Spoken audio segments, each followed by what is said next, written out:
everybody, what's up? It's Red from hashtag The More You Know and Coffee and Conversation. I'm here with Underground Media tonight to talk to you about Anchor FM. If you have not heard about Anchor, it is the easiest way to make a podcast. Let me explain. Anchor is your one-stop shop for podcasts. First, Anchor is free. That's right, you heard me correctly. It is free. Anchor will provide you with the creation tools necessary to record and edit your podcast straight from your phone or your computer. Anchor will then distribute your podcast for you to Spotify, Apple Podcasts, and many other platforms. Do you like to make money? Sure you do. We all do. Who doesn't? You can make money with your podcast with no minimum listenership required. That's right, no minimum listenership. How awesome is that? So do yourself a favor and go to www.anchor.fm or go to your app store and download the free Anchor.fm app and get started today.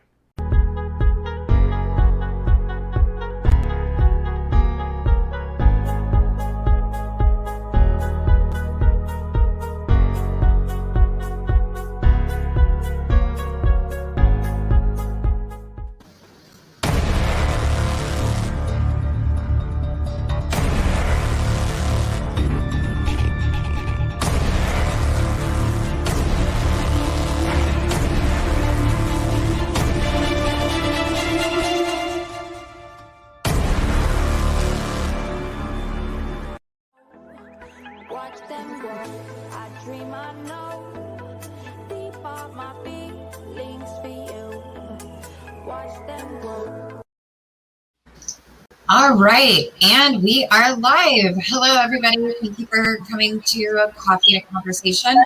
I am by myself this evening.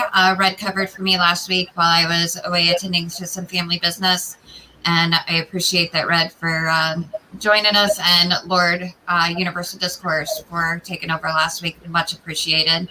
Tonight, I am joined by Larry Kuperman and Fred Cook. Both are working with Beyond Barriers.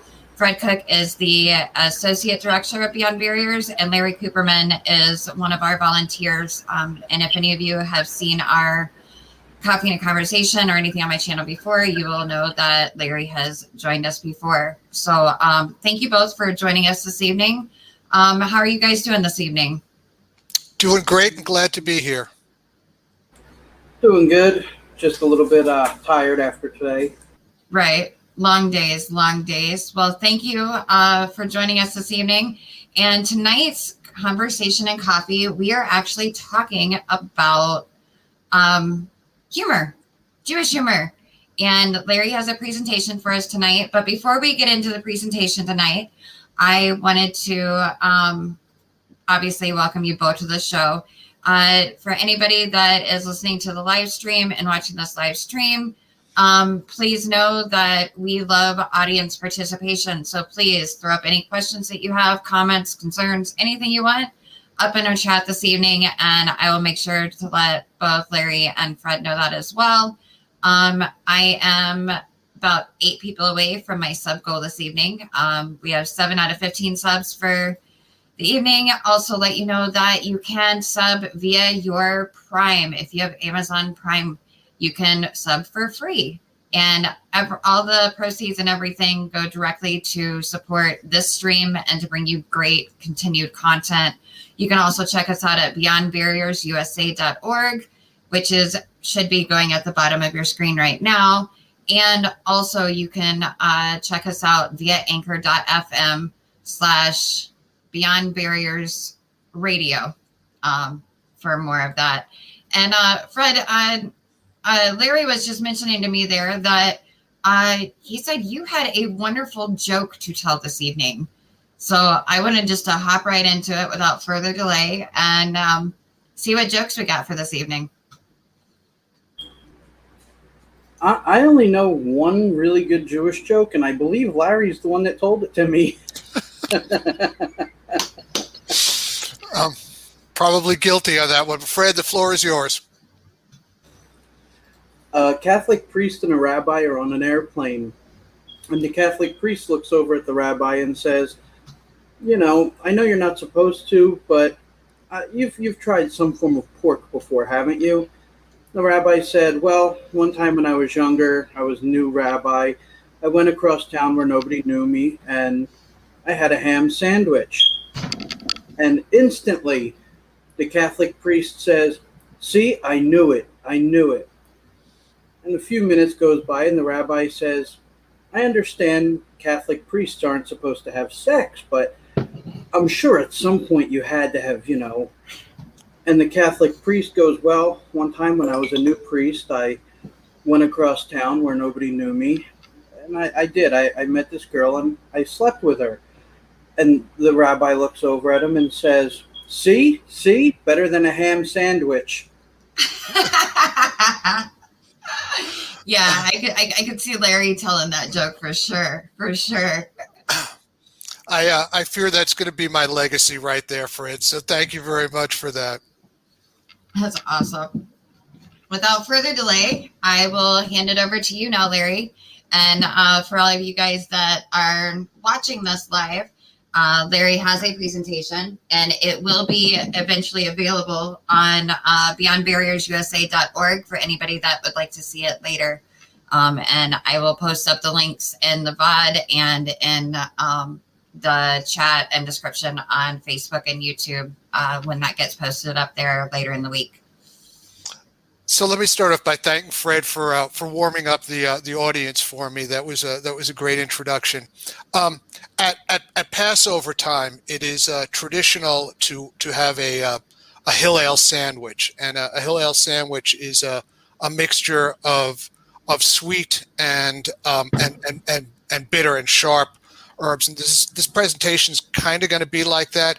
It's not going to be all jokes. There is some serious content here, but I think everybody will enjoy it, and it's of particular import to people who are struggling to, find their way in today's society of how do you cope with everything that's going on around you. So let me start off by telling a joke that, as far as I can tell, is about 150 years old. And no, I wasn't around when it was first told. I'm not that old. So when you tell a joke to an am haaretz, to a peasant, the man laughs 3 times. Once when you tell him the joke, once when you explain the joke, and then a couple of days later when he actually gets the joke. You tell the same joke to a landlord, the landlord laughs twice. Once when you tell him the joke, and once when you explain the joke because he never actually gets it. You tell the joke to a policeman, he laughs only once. He laughs at the joke, but he never lets you explain it, and he never gets it. When you tell the same joke to a Jew, he lets you get partway through it, and then he interrupts you and says, "I've heard it before, and to tell you the truth, I tell it better." So that's a little sample of what you're in for this evening. On the serious side, these are a couple of quotes. The first one is from Lords. When they have taken everything else from you, humor is what you have left.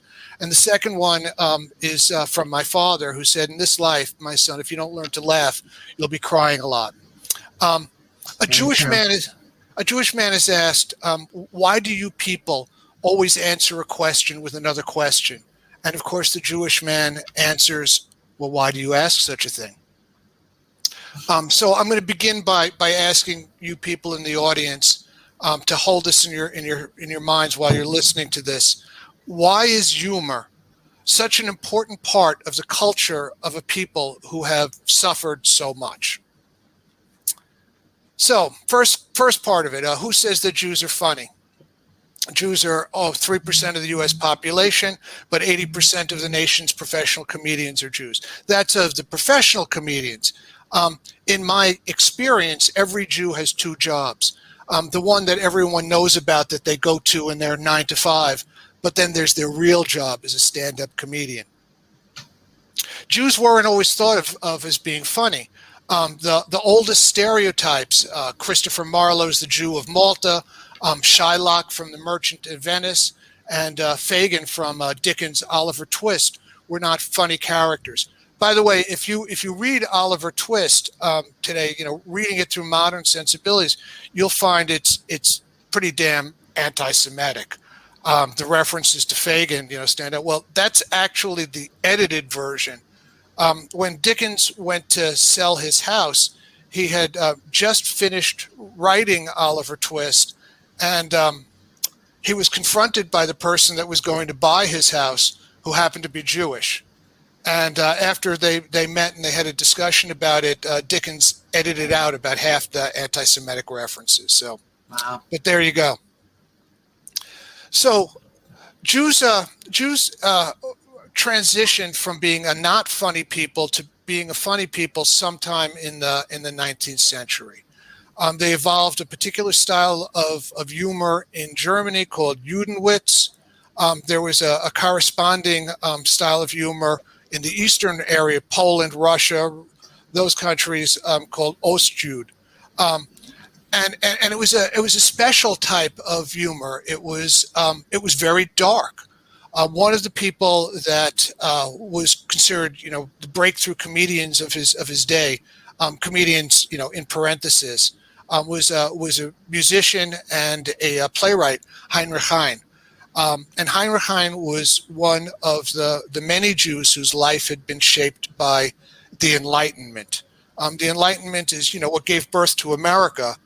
Those were the books that, Jefferson and Washington were reading. But there was also a Jewish Enlightenment called the Haskalah, and it was when Jews broke out of their circumstances. I'll send you a picture. Just for people that don't have the historical background, the word ghetto derives from the Jewish neighborhood in Venice. And the word pogrom, which only meant riot in Russian, was so often used in riots against the Jewish population of towns that it began to have that specific meaning. As a group, when the words that define your culture are ghetto and pogrom, you're kind of screwed. So Heinrich Hein was one of the new generation of Jews that voluntarily converted to Christianity. And he wrote about it very sarcastically, sardonically. But then on his deathbed, he wrote, "Our forefathers were brave people. They humbled themselves before God and were stubborn and fearless towards the worldly powers. I, on the contrary, challenged heaven with impudence and was humble and servile towards people. And now I lie on the ground like a worm that has been crushed under a foot." Kind of dark there. That was what I was warning you about, not exactly the funny stuff. So we get up to the early 20th century, and Sigmund Freud writes a book called Jokes in Their Relation to the Unconscious. And his theory was that jokes allowed us to discuss topics that would otherwise be repressed, topics that were painful or scary. And this is a quote that any discussion of Jewish humor always has it. I do not know whether there are many other instances of a people making fun to such a degree of its own character. I'm now going to go back to telling jokes, but bear with me, because this is a joke from Sigmund Freud, arguably one of the least funny Jews of all time. A young man is taken to the home of a prospective bride by a marriage broker, what we call a chadkin in Yiddish. While sitting in the parlor, the agent draws the attention of the young man to a glass closet displaying a beautiful silver set. The broker comments, "You can see how wealthy these people are." The young man considers and says, "Is it not possible that they borrowed these things to give the appearance of wealth?" The broker replies, "What an idea. Who in the world would be crazy enough to lend them anything?" Hold on 1 minute. I am going to pause you for a second. Go right ahead. Well, now, this is kind of awkward. Let me see something. Sorry, technical difficulties, everybody. If we aren't surprised, it wouldn't be my stream if we didn't have technical difficulties, now would it? We'll rise above.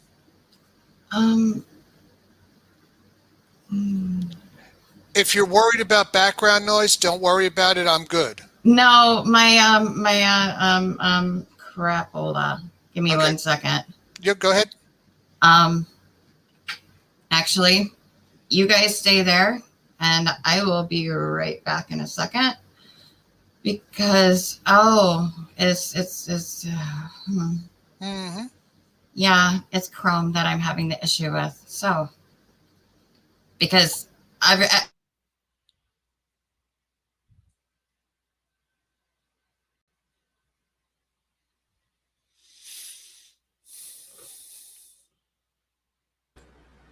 By the way, my rabbi that is at my synagogue that we go to is one of the funniest guys. Oh my God! And Fred, go ahead. During his actual sermons, he will have you cracking up because he tells so many jokes. It's hilarious. Like I said, rabbi is his day job, but his real career is being a comic. Right. Are we good? We're good now. Okay. My green screen hates me at the moment, but that's just because Anyways. Don't worry about it. We'll persevere.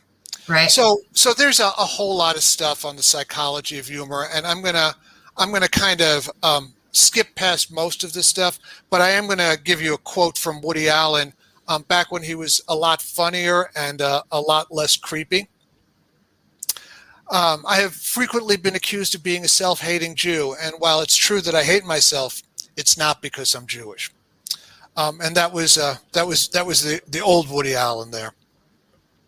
So, okay, a guy named Samuel Janis, who was once a stand-up comedian himself, spent a year interviewing Jewish comedians, giving them psychological tests. His subjects included Milton Berle, George Burns, David Brenner, Sid Caesar, David Steinberg, Mort Saul. We'll cover some of those people. Many of the comedians had been in psychotherapy, and almost all of them had major traumas in their own childhood. Toady Field's mother died when Toady was 5. Art Buchwald's mother died shortly after birth. David Steinberg's older brother died young, and the family never stopped mourning. Humor was their way of combating their inner demons. So I mentioned the word pogroms, and this is over in Eastern Europe. So this is a letter from Sholem Aleichem, from Solomon Rabinovich, who is most famous for writing a novel about Tevye the Milkman. Tevye starts off as a woodcutter. Through his intelligence and good-heartedness, he's befriended, he's given a cow, he becomes Tevye the Milkman. He and his wife think that they've got it made, and they move on to the next phase of their life, marrying off their daughters. By the time the book is done, one of his daughters has followed her husband into exile in a prison camp in Siberia. Another daughter has committed suicide. Another daughter has been estranged from her family for marrying a non-Jew. I mean, it's just, his wife is dead. Tevye has been beaten up by a gang who said, well, you didn't do anything wrong, but the government needs us to beat up a Jew, and your name came out of the hat. His house has been burnt down. He's been exiled from his village, and he sets off wandering with, maybe he's going to reconcile with his remaining daughter, but even that isn't known. And in America, we took this story and said, this would make a great musical comedy. And that's how Fiddler on the Roof came about. So I always thought that it was a modern sensibility to tell all of these dark jokes. But if you read what Sholem Aleichem wrote about the pogroms, about who was murdered, who was killed, a woman is found dead in the cellar with her infant daughter. He writes this, and at the end of it, he answers. He says, "As for better, well, the sky is the limit." So this is an actual joke from those days, and again, it's not funny, but it is a dark humor. During the days of oppression and poverty in the Russian shtetls, one village learned that a girl was found murdered near their village, and they knew that they would be blamed for it. Fearing a pogrom, the Jews gathered at the synagogue. Suddenly, the rabbi comes running in and cries, "Wonderful news! The murdered girl was Jewish." Not exactly a thigh slapper there. We'll get to better jokes as we move along. But I'm just saying that these were people that were living in terrible conditions, and the humor was their way of coping with it. Moving on to something a little bit better. So Isaac Bashevis Singer is among the writers that collected the stories of the wise men of Helm. These are a series of wise fools. And I have this joke out of the Helm collection, but it's kind of been modernized, but I like it. Chaim Yankel is sitting at a bar, just staring at his drink for over half an hour, when in comes this big biker. He shoulders Chaim Yankel aside, reaches in front of him, grabs the glass, and downs the drink in a single gulp. Chaim Yankel starts crying. The biker says, "Come on, man, I was just giving you a hard time. I can't stand to see a man crying." Chaim Yankel explains, "This is the worst day of my life. I can't do anything right. I overslept and was late to an important meeting. My boss fired me. Then I went to the parking lot and I found my car was stolen and I don't have any insurance. I grabbed a cab home, but after the cab left, I discovered that my wallet with all the money I had left was still in the cab. So I come to this bar trying to work up the courage to end my life, and now you come in and drink my poison." That's the joke. I do kind of like that one. Recently, a study was done about humor in the concentration camps, humor during the Holocaust. And I thought this was just a fantastic quote. In my opinion, the role of humor and satire was great, and I can say this now as a survivor of the camps. Precisely because it was a graveyard, the fact that we somehow wanted to hold on to our personalities. They wanted to turn us into robots, and it was an integral part of our inner mental struggle for our human image that we were still capable of laughing at this or that. Humor was one of the integral components of our spiritual coping. The late, great Joan Rivers said, "If I was marching to the ovens, I'd be telling jokes on the way." Jews lived in the USSR and the old Soviet Union, forbidden to leave, couldn't visit family or anyone overseas. And they came up with a series of stories about Rabinovich, a crafty, cynical Russian Jew, always at odds with the government. Rabinovich sees a pompous and lavish funeral for a Politburo member and comments, "What a waste. For this kind of money, I could have buried the entire Politburo." Rabinovich is challenged over a job application. "You stated that you don't have any relatives abroad, but you do have a brother in Israel." Rabinovich replies, "Yes, but he isn't abroad. I'm abroad." When Vladimir Putin referred to the United States as Comrade Wolf, he was referencing a Rabinovich joke. Rabinovich is walking through the forest with a sheep when both of them, the sheep and the man, stumble into a pit. A few minutes later, a wolf also falls into the pit. The sheep gets nervous and starts bleeding. Rabinovich says, "What's with all the ba? Comrade Wolf knows who to eat." So Israeli humor. Israeli humor is similar in a lot of ways to traditional Jewish humor and to Russian humor, but this is one that I liked in particular. An elderly couple hears the air raid sirens telling them to get to shelter. The husband refuses to go until he can find his dentures. The wife yells at him, "What do you think, they're dropping sandwiches? Come on." Here's another Israeli joke. A rabbi dies and goes up to the gates of heaven. Before he's let in, the angel in charge has to consult with God for a long period of time to see if the rabbi deserves a place in heaven. As the rabbi is waiting, an Israeli bus driver approaches the gates of heaven. Without a second thought, the angel who is consulting with God lets the bus driver through. The rabbi points to the bus driver and says, "Hey, how come he gets in so quickly? He's a simple bus driver while I'm a rabbi." The angel explains, "Rabbi, you don't understand.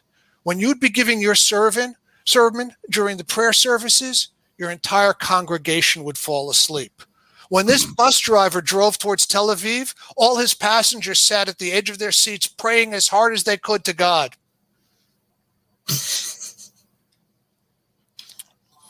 So coming to America. In America, there was a new sense of freedom and acceptance. There were religious jokes, both about Judaism and Christianity, a la the joke that Fred told about better than a ham sandwich. Assimilation was a bit of an issue where Jews were worried about losing their identity. Self-deprecation, Jewish stereotypes, anti-Semitism. A rabbi once asked his old friend, a priest, Say, could you ever get promoted within your church? The priest says thoughtfully, well, I could become a bishop. The rabbi persists, and after that, with a pause for consideration, the priest says, well, maybe I could even become a cardinal. And then, after thinking for some time, the priest responds, who knows, someday I might even rise to the rank of being the pope. But still the rabbi is not satisfied. And then, with an air of incredulity, the priest cries, what more could I become, God himself? The rabbi says quietly, why not? One of our boys made it. Two Jewish women meet in the park. One has her children with her. Oh, how beautiful your children are, says the other woman. And how old are they now? The woman replies, well, the lawyer is 4 and the doctor is 3. So I mentioned assimilation, and assimilation during the time in Europe was considered a serious threat. In America, not so much. 2 rabbis are discussing their problems with squirrels. One rabbi said, well, we called an exterminator and he got rid of the squirrels, but 6 months later they were back. The other rabbi says, we just gave the squirrels a bar mitzvah and we never saw them again. The point of that joke is that many Jews, myself included, after getting their bar mitzvah, only show up for weddings and funerals. The rate of Jewish intermarriage is a serious problem. Scientists estimate that unless something can be done to stop intermarriage, in 100 years, the Jewish people will be reduced to a race of gorgeous blondes. Sorry, Acacia. So, Jewish comedians in America, the Marx Brothers, or We Owe It All to a Mule. One night in 1912, the musical group The Six Mascots, comprised of 4 brothers, their mother Minnie, and their Aunt Hannah, were interrupted by a ruckus outside. A mule had run away, and the townspeople were trying to subdue it. Upset at the event and perhaps angry that the audience was paying more attention to the mule than to the musical performance, Julius Henry began making snide remarks to the audience. Hilarity, as the saying goes, ensued. While the music would remain part of their act, the group would be reborn as the Marx Brothers. This story has been repeated in a number of variations through various biographies. Either the town was Nacogdoches, Texas, and the remarks included, Nacogdoches is full of roaches, or there was someplace else, and the remarks included, the jackass is the flower of Texas, or perhaps it was Marshall, Texas, or it might have been Ada, Oklahoma. The one thing that remains constant is the mule. The 4 Marx Brothers plus 1. Chico was Leonard Marx. As with the 3 oldest brothers, his nickname, pronounced Chico, was given him by Art Fisher during a poker game. Leonard was notorious for chasing after the chicks or women. His phony Italian accent covered his real Yiddish accent. Adolf Marx changed his name to Arthur in 1911 because he didn't want to be associated with the other famous Adolf. But he was best known as Harpo. He played the harp, and he really was a virtuoso. The silence of his character derived from his inability to memorize dialogue and his own natural shyness. Groucho, the aforementioned Julius Henry Marx, there are a number of explanations for his name, but the most commonly accepted is his grouchy personality. It was Groucho that took the town to task for the mule. Herbert Manfred Marx, better known as Zeppo, appeared in the first 5 Marx Brothers movies and then set off for a second career as an engineer. His company machined parts during World War II, developed a motorcycle and a biometric watch, and his patents made him a millionaire. So there was a 5th brother, Gummo, and Gummo left show business for the army during World War I. He never liked performing, and after the war, he opened a theatrical agency.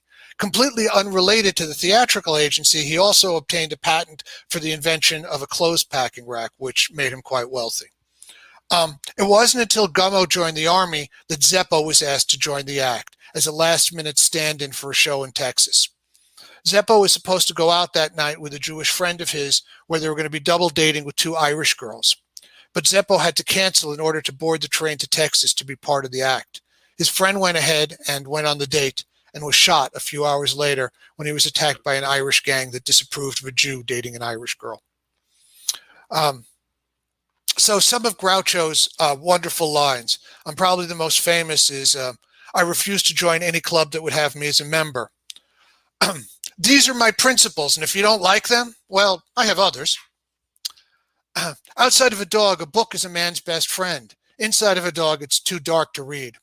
Behind every successful man is a woman, and behind her is his wife. While they were still in music, they met a performer named Benjamin Kubelski, who would soon change his name to Jack Benny. Minnie Marx liked his violin playing, and he became a friend of the family. He was invited over to the house for Passover Seder, where he was introduced, actually fixed up with, their 14-year-old cousin, Sadie Marx. Yeah, it was a different time. 5 years later, he would meet Sadie again, and this time he would fall for her. A year after that, in 1927, they would marry and begin a shared career that would span decades. Best known for his radio and television shows, he made 44 movies, and he appeared with Carole Lombard in a great film, To Be or Not to Be. So Jack Benny, when he first appeared on the Ed Sullivan radio program, that was before the Ed Sullivan Show, his first line is, "This is Jack Benny talking. There will be a slight pause while you say, 'Who cares?'" One of the negative stereotypes about Jews has always been our cheapness. Jack Benny took this and made it a key part of his shtick. A stick-up man approaches him and says, "Your money or your life." After a pause, the stick-up man says, "Well?" And Jack Benny says, "Wait a minute, I'm thinking." Mary Livingston was originally supposed to be the dumb girlfriend, but she would often be the one that got the biggest laughs. Benny was not jealous of her. He said, "I don't care who gets the laughs in my show as long as the show is funny." He was a consummate deliverer of comedic lines. He could make an entire audience laugh with just one word. Well.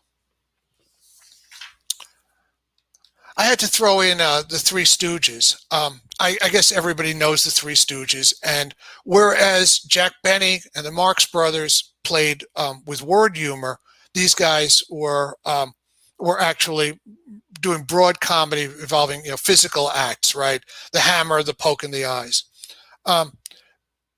Many people did not realize that all four of the Stooges were Jews. In 1940, they made a short film called You Nazi Spy, followed by the 1941 sequel, I'll Never Heil Again. These were unpopular movies because America had not joined the war at that time. And most Americans actually favored isolationism as staying out of World War II. So just an interesting side note about the boys. If you read their biographies, and there are plenty of them, they all had really unhappy lives, including getting a lot of damage from their physical style of humor. So we move into the Borscht Belt.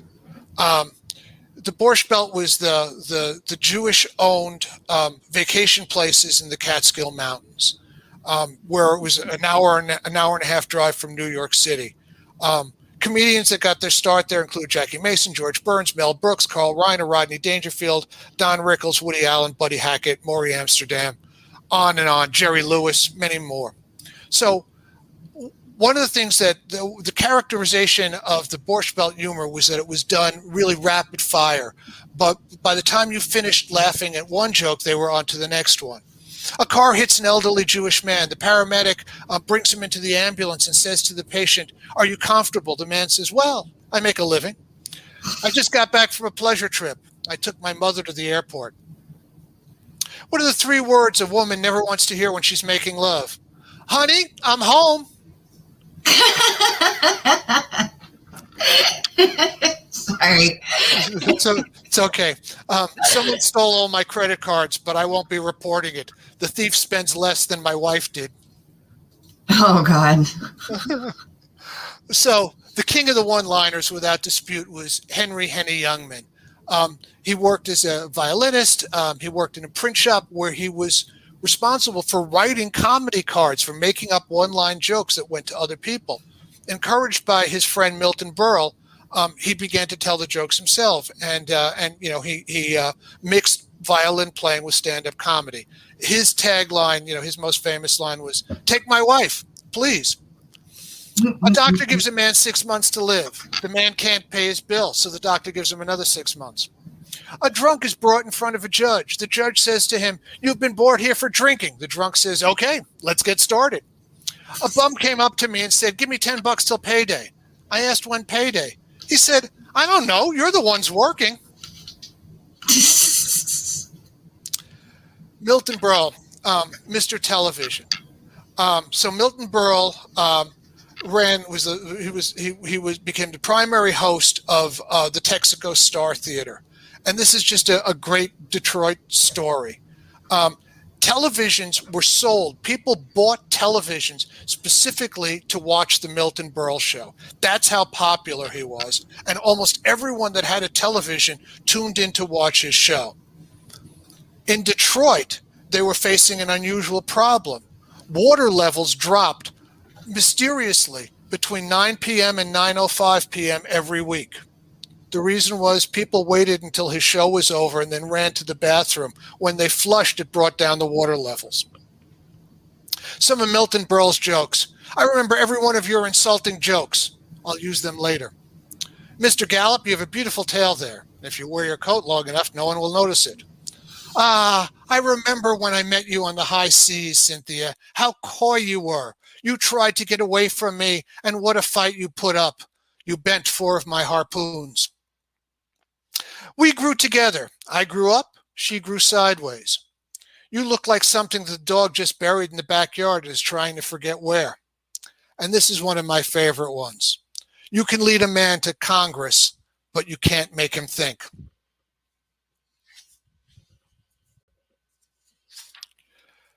So then we kind of move into where Jews have really become comfortable, and we get the edgy comedians.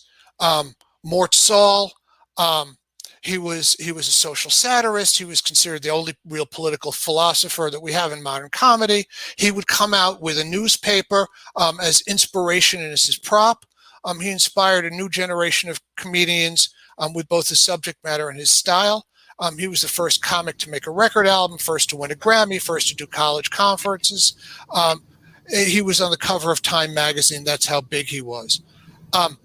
In real life, as with a number of other comics, he volunteered to fight in World War II. He actually enlisted illegally when he was only 14 years of age. His mom found him and brought him back. When he was 15, he lied about his age and joined the Army again. And again, his mother tracked him down and had him discharged. When he graduated high school, he joined the Air Force and was stationed in Alaska. A nonconformist, he grew a beard and refused to wear his cap. So he had this really successful career. He was probably the most successful comedian of his time. And then came the Kennedy assassination in 1963. And Mort Saul went off the rails.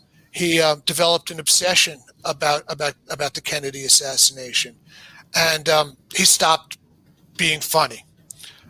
His career was essentially over. So many people had been influenced by him that they tried to bring him back. He did a tour in the 1970s with people that he had influenced: George Carlin, Lily Tomlin, Richard Pryor. In the 80s. He had a one-man show. In 2001, Woody Allen helped him get bookings, but his career never was revived. He is considered the number 40 on Comedy Central's list of the 100 greatest stand-up comedians, positioned appropriately between fans of his, Billy Crystal and Jon Stewart. Some of Mort Saul's lines, the more recent ones, the more relevant ones. Reagan won because he ran against Jimmy Carter. If he had run unopposed, he would have lost. Washington couldn't tell a lie, Nixon couldn't tell the truth, and Reagan couldn't tell the difference. Most people past college age are not atheists. It's too hard to be in society. For one thing, you don't get any days off. I've arranged with my executor to be buried in Chicago because when I die, I still want to remain politically active. So it wouldn't be fair to mention Mort Saul without mentioning Lenny Bruce.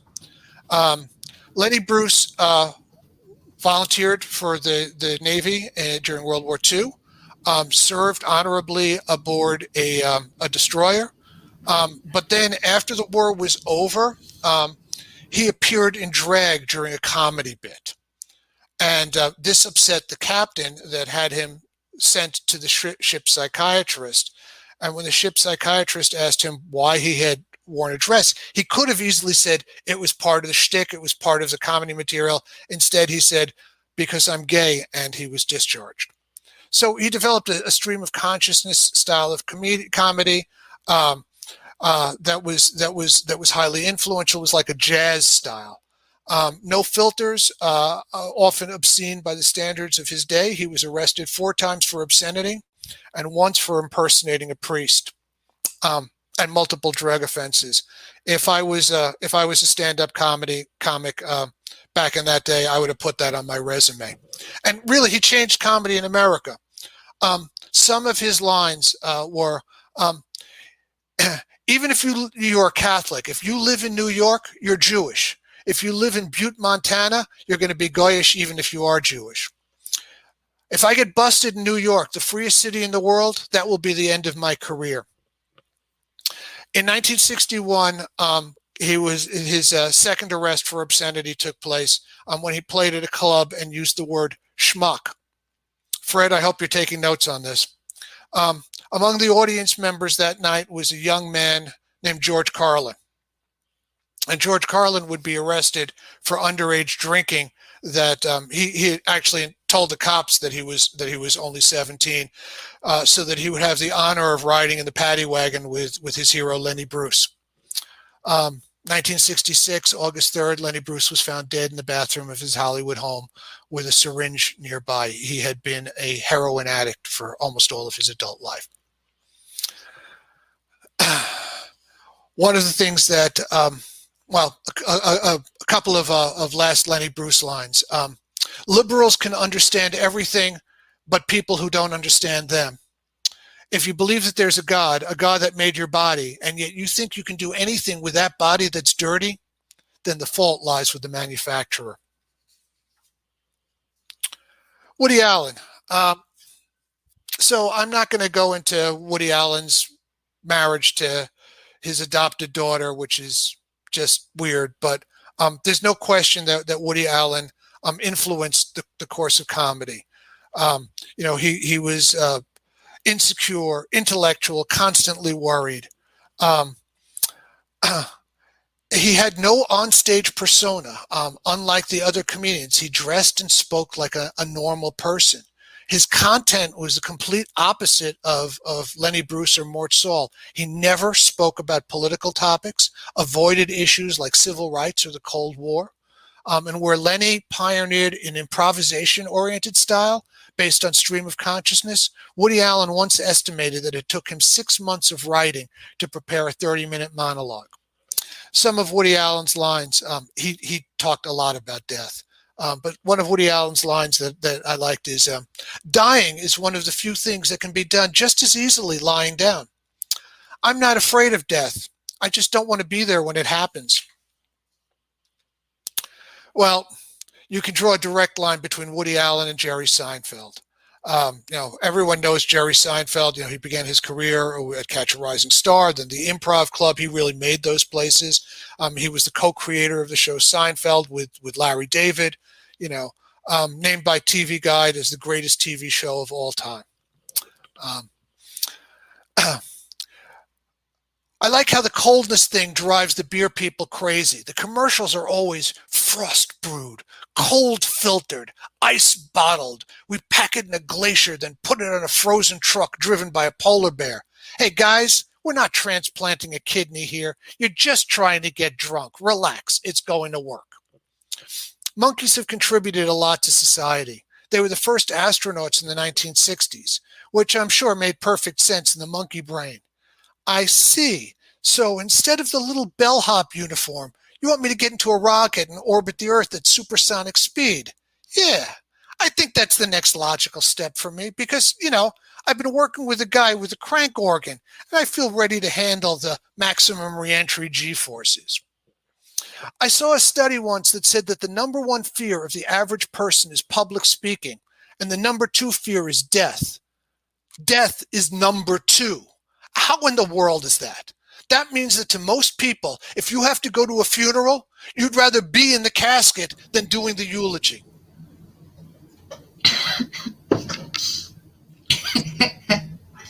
Kind of getting into modern times, Jon Stewart. Everybody knows who Jon Stewart is. Everyone watched The Daily Show, I'm sure. But I'm gonna give a couple of things, a couple of comments about him. In 2008, the New York Times called him the most trusted man in America, a phrase that originally had been used for Walter Cronkite. Stewart was open and upfront about his Jewish heritage, and it was incorporated in his material, but sometimes in unexpected ways. I don't know if everyone in the audience realizes that Jews are deeply divided on the issues of Israel and about the treatment of the people that are in Gaza in particular. Jon Stewart shocked his audience by saying, "We cannot be Israel's rehab sponsor and its drug dealer at the same time." A couple of Jon Stewart lines that I've really enjoyed. You wonder sometime how our government puts on its pants in the morning.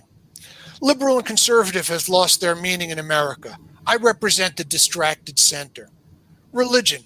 It's given people hope in a world torn apart by religion. If America leads a blessed life, then why did God put all of our oil under people who hate us?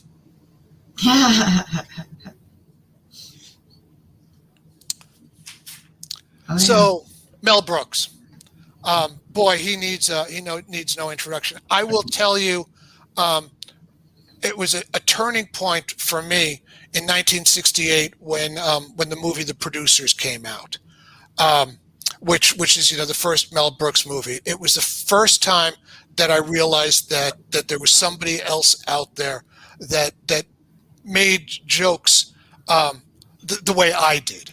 That laughed at the same kinds of things that I did, and Mel Brooks has a Nazi reference, even if it's secondhand, even if it's the authoritarian figures in Blazing Saddles. There's always some kind of reference in his movies. One of his great lines is, "Rhetoric does not get you anywhere, because Hitler and Mussolini are just as good at rhetoric. But if you can bring these people down with comedy, they stand no chance." So that's a good one. Sorry to interrupt you there, but that is awesome. Can you repeat that line one more time? Sure. Rhetoric does not get you anywhere because Hitler and Mussolini are just as good at rhetoric. But if you can bring these people down with comedy, they stand no chance. I would tell you that perhaps the greatest movie ever made to that theme is Charlie Chaplin's The Great Dictator. Yes, absolutely.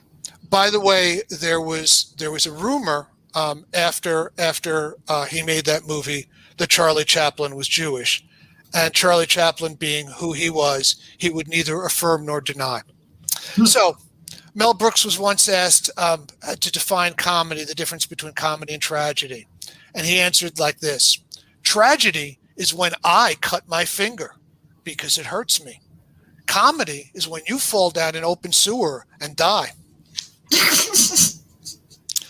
A comedian that was part of my generation, but you might never have heard of, was Professor Irwin Corey, the world's foremost authority. His style of humor was similar to, and probably was the origin of the humor of both Yogi Berra and Casey Stengel in baseball. He was known for his opening line when he came out on stage. After the applause died down, he would look out into the audience and begin by saying, "However, wherever you go, there you are. You can get further with a kind word and a gun than you can with just a kind word. If we don't change direction soon, we'll end up where we're going." I was introducing Tom Lehrer one night, and by the way, I will tell you guys, if you haven't heard of the music of Tom Lehrer, please let me recommend that to you. It will redefine humor for you. I was introducing Tom Lehrer one night, and I must have gone on for 20 minutes. When Tom Lehrer finally did come on stage, he opened up his act by saying, "And in conclusion." So there you go. That's it for you. Again, I will be sending over a version of this complete with my notes that you guys can use to tell jokes to bore your friends. Awesome. Thank you very, very much for that. And it was very interesting. And I'm sure I'm rearranging stuff on here. Yay. Any comments, questions, anything to add? That Fred. was awesome, Larry. That was absolutely awesome, sir. It's Thank you, always Fred. awesome. You are so knowledgeable about so much. It is literally astounding sometimes. I am just so glad that I get to share some of this stuff with you people. And I am glad that you're willing to share it, because these are a lot of things like, because anti-Semitism in and of itself is running so rampant today. And I'm going to take it back. I'm not going to say it's running rampant, because it has always been there. It is just coming more to the forefront of a lot of conversations now. But because of that, I think a lot of times people are they walk on eggshells and almost afraid to even ask anything. And these are conversations that we can have, such as this, like Jewish humor. There's nothing wrong with it. Like, every culture has a different kind of humor, dark humor, light humor, all of that. So it's great. So a couple of things on that. If you want to see the humor that is closest in terms of the edginess and the self-deprecating quality of it to Jewish humor, watch any good black comedian. If Chris Rock wasn't Chris Rock could be part of our tribe, no question. I still claim Richard Pryor. Absolutely. Yes. Absolutely. And that's a quality of, the first thing that I had said, that when you have nothing else, when they try to take everything else away from you, humor is what you have left. Casey, regarding anti-Semitism today, in part because of America's political situation, and in part also because of the events taking place in Gaza. Yes. Jews are being condemned by both the right and the left. And the left. Yep. So, Fred, I look at our role in American society as being the unifiers. We bring people together in their hatred of us. Well, it's a dirty job. Funny story. It's a dirty job, but thankfully we get to do it.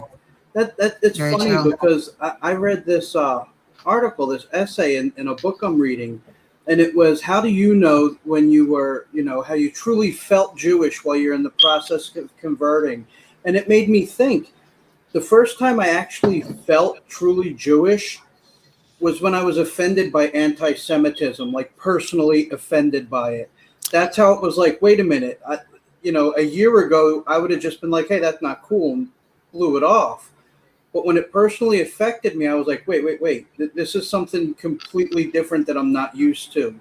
I personally take this as offensive. And the only way to combat anti-Semitism is through humor. I mean, really, it's the only, it diffuses that. So when I was a kid, my non-Jewish friends used to, try to half provoke. I mean, kids are cruel, but would tell these awful, Holocaust concentration camp jokes, and my friends and I all adopted that humor. We took it away from them and made it ours. It was something that we would tell, and then they didn't know what to say to us, that here was a Jew telling a Jewish joke. Yep. And I thought that was originally unique to me, and then I thought that was something that the boys in the Bronx did. It wasn't until I actually started studying the topic to realize how much a part of our culture it has been for literally hundreds of years. Yeah. Yeah. Well, and you guys are both, amazing people in and of themselves. So if anybody wants to check out beyondbarriersusa.org, I will also post it up here for if you want to follow Fred or Larry or myself on Twitter. We're both, all of three of us actually are pretty active on there, but, and definitely check out some of the past episodes that Larry's done. I mean, if you want education and real education and to be able to learn things, like I cannot tell you how much I learn every single time you come on the podcast, like an immense amount of knowledge that some of these things, some of us just really don't think about, because I myself am not Jewish. So it's kind of like what Fred said, as far as, you know, now that he realized that he was genetically Jewish and then also has converted to Judaism, that it was the first time that he was like, oh, wait, this is more than just not cool. Like, this really hurts and offends me personally. Like, those are some things that a lot of us don't think about. You know, they say sticks and stones may break my bones, but words will never hurt me. And anybody that's ever heard that and heard that said, you can tell them that is a complete and utter bullshit. Before the guys started marching in Germany, Hitler was giving speeches. So there's a kind of linear thing between the words and then the actions, right? Right. And I liked what you said also about, you know, as far as rhetoric, anybody can spew rhetoric. Anybody can. Whether it's good, bad, indifferent, whatever. And I think the more we start having these conversations and diving into different cultures and treating one another as human beings, realizing, oh, everybody copes with things in different ways, but humor, let me tell you, humor across the board is probably one of the best medicines ever created on this earth, because, and you can find commonality within humor too. And a lot of people don't realize that, you know, joy and laughing brings people together, but it also helps some people through the hardest of times. There is a movie called Life is Beautiful. Have either one of you guys ever seen it? Yes. I have not.